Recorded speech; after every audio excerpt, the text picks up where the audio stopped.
शरण में आया हो बाबा तेरी शरण में आया।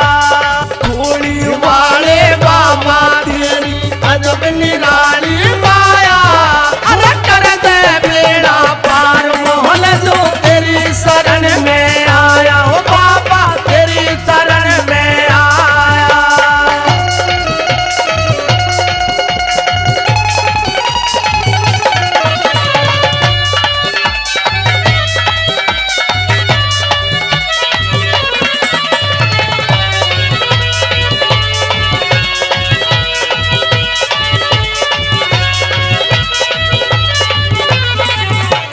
घोर तपस्या के फलते मुनि परम सिद्ध पद पावे। हो जगत पिता अवतार धार दुष्टों के खोज मिटावे। हाँ दुष्टों के खोज मिटावे। हो दुष्टों के खोज मिटावे। हो भगत जनों की हो भगत जनों की लाज बचावे। कर दे मन का चाया। वो कर दे बेड़ा पार मोहन जो तेरी शरण में आया। हो बाबा तेरी शरण में आया। खोली वाले बाबा तेरी अजब निराली माया। अरे कर दे बेड़ा पार मोहन जो तेरी शरण में आया। हो बाबा तेरी शरण में आया।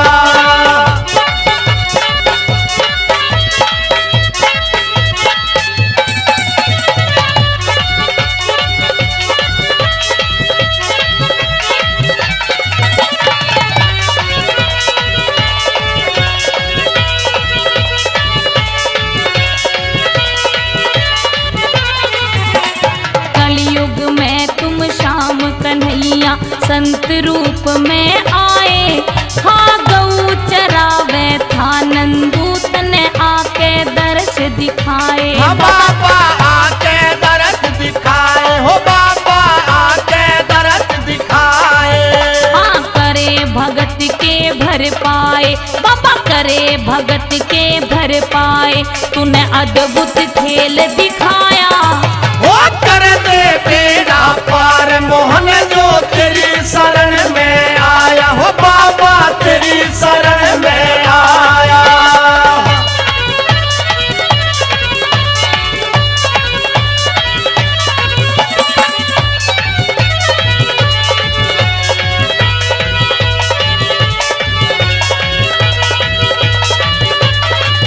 हो दयावान तपधारी रे बोले गावे जगत बढ़ाई। हो नेत्र राम और कोरा कीर्तन नैया पार लगाई। हाँ बाबा नैया पार लगाई। हो बाबा नैया पार लगाई। हो मन चाही करी मन चाही करी श्री भगत की खेड़ली गाम जनाया। हो कर दे बेड़ा पार मोहन जो तेरी शरण में आया। हो बाबा तेरी शरण में आया।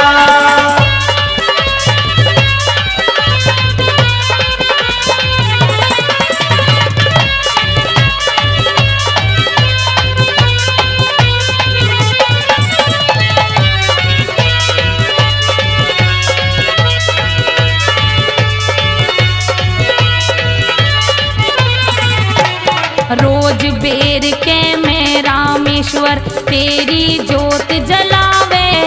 अरे लेके तेरा नाम सावरे अपनी कलम चलावे। हाँ बाबा अपनी कलम चलावे। हो बाबा अपनी कलम चलावे। हाँ महेंद्र को क्यों तरसावे। बाबा महेंद्र को क्यों तरसावे। अब कर दे छत